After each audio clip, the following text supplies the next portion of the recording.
Toughest exam है India का, UPSC, उसकी 2.5 लाख की फीस को हम 7,500 में कर दिए। और सेम बहुत बढ़िया, वेरी गुड। और इंडिया के सबसे बेस्ट टीचर के साथ जो भी हैं वो अपने सब्जेक्ट में उससे बेस्ट इंडिया में कोई नहीं। और इतना के बावजूद ऐसे हम लोग को लगता होगा 7,500 बहुत कम है।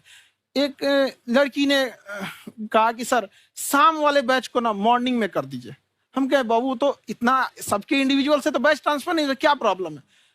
उसने कहा ना शाम में हमको दूसरे के यहाँ बर्तन मांजने जाना होता है। तो हम लोग को लगता है कि जितना ये तकलीफ इससे कई गुना जाते हैं। और कई बार तो ऐसा लगता है कि वो भी ना ले। एक लड़का बेचारा नदी से बालू निकालता था और वो बालू को भरता था, फिर नाव बालू को किनारे लेके बेचती थी और वो बालू भरता था, उससे मेरी फीस ले आया। हमारा हाथ कांप गया, हम कैसे फीस ले लेंगे यहाँ पर। बहुत बढ़िया। उसी दिन हमने ये प्रण लिया था कि भारत का कोई भी बच्चा उसके सफलता में पैसा उसकी बाधा नहीं बनेगी, चाहे उसको जितना भी पढ़ना रहे यहाँ पर। क्या बात। और अर्चना जी, मैं इनके बारे में एक बात, खान सर आपके बारे में मैं एक बात कहना चाहता हूँ। इनका जो स्टार्टअप है ये बूटस्ट्रैप्ड है। अच्छा, मैं साधारण भाषा में बता देता हूँ, ये सेल्फ फंडेड है। इन्होंने अभी तक किसी और से पैसा नहीं लिया है। ये इन्वेस्टर के पैसे से नहीं, इन्होंने खुद इसको बिल्ड किया है। और बल्कि इतना स्ट्रॉन्ग स्टार्टअप है ये कि मैं कहूंगा कि अगर इन्वेस्टर्स को इन्वेस्ट करना हो तो मैं इंडोर्स करता हूँ ऐसे स्टार्टअप्स को। यही सब चीजों को देखते हुए कई लोगों ने धमकी भी दिया था वहां पर। अच्छा। और उसके बाद बम चला दिए और 7-8 बम चला दिए और कुछ ब्लास्ट हुआ। एक बेचारा नया लड़का आया था एडमिशन लेने के लिए, उसकी स्कूटी उड़ा दिया। वो आया था, कहा कि सर हम तो पढ़ने आए थे, हमारा स्कूटी उड़ गया। तो हमारी ऑफिस उड़ा दिए सब। एक तो पास में आके गिरा और नहीं फटा वो।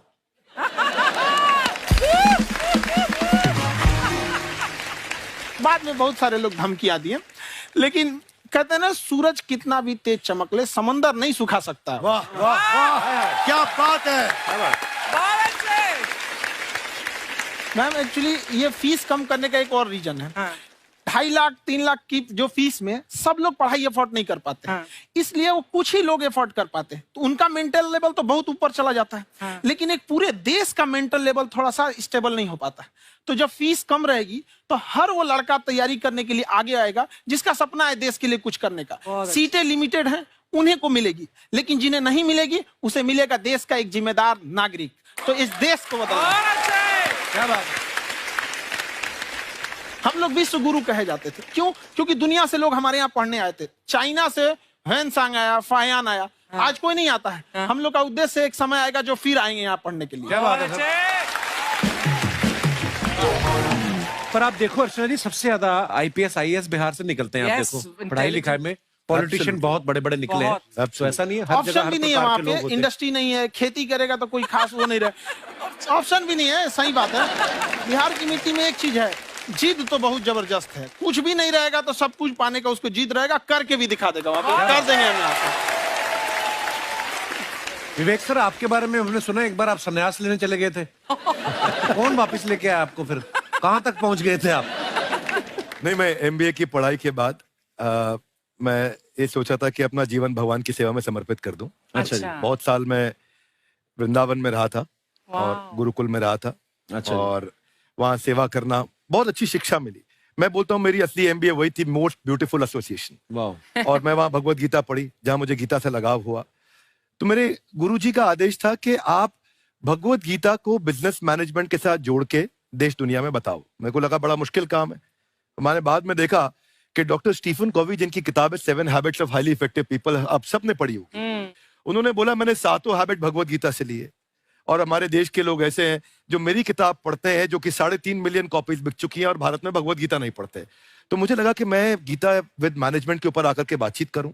मुझे लगा बहुत कठिन होगा, पर मेरे गुरुजी का आदेश था कि कठिनाई आपको तभी तक दिखेगी जब कठिनाई को देखोगे।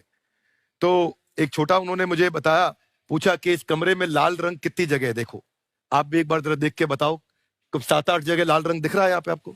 1 ये 2, वो लाल रंग टी शर्ट पे 3 4 5, ये लाल हो गया 6, उधर लाल हो गया 7, एप्पल लाल, बिल्कुल ठीक 7। पर जब आप लाल रंग ढूंढ रहे थे तो क्या आपको हरा रंग दिख रहा था? Yes no? नहीं। जब आप लाल रंग ढूंढ रहे थे तो क्या आपको काला रंग दिख रहा था? Yes no? नहीं। नो। जिंदगी भी ऐसी है, जो ढूंढोगे वही मिलेगा, बाकी कुछ नहीं मिलेगा। तो उन्होंने कहा कि आप इसी सोल्यूशन पे फोकस करो और गीता के मैसेज को पहुंचाओ। तो मैं बिजनेस मैनेजमेंट के प्रोग्राम्स कॉर्पोरेट्स में करने शुरू किए, क्योंकि गीता पहला मोटिवेशनल सेमिनार जो पृथ्वी के इतिहास में कपिल जी हुआ, वो कृष्ण ने दिया था। पहले मोटिवेशनल स्पीकर इस पृथ्वी के इतिहास के कृष्ण थे, जिन्होंने अर्जुन को रणभूमि में मोटिवेट किया था। बड़ी पेशेंस कृष्ण ने अपने लीडरशिप क्वालिटी से दिखाई, वो मुझसे मुझे बड़ा इंस्पायर किया, वो चर्चा ने इंस्पायर किया और डिस्कशन ने इंस्पायर किया। तो उस डिस्कशन को मैं आज भी लेके चलता हूं अपने साथ। कहाँ सर, हमने सुना है आप 5 स्टार में रुके थे कल और नीचे जाके वड़ा पाव खाने गए आप रेहड़ी पे। एक्चुअली क्या है ना कि वहां जो चीजें सीखने को मिलती है ना, खाली पेट और खाली जेब इंसान को जो सिखाते हैं वो किसी यूनिवर्सिटी कॉलेज में नहीं सिखाया जाता। और गरीबी बड़ा बेशरम चीज होती है। तो कहते हैं कि मौत भी तू जल्दी आया कर गरीब के घर।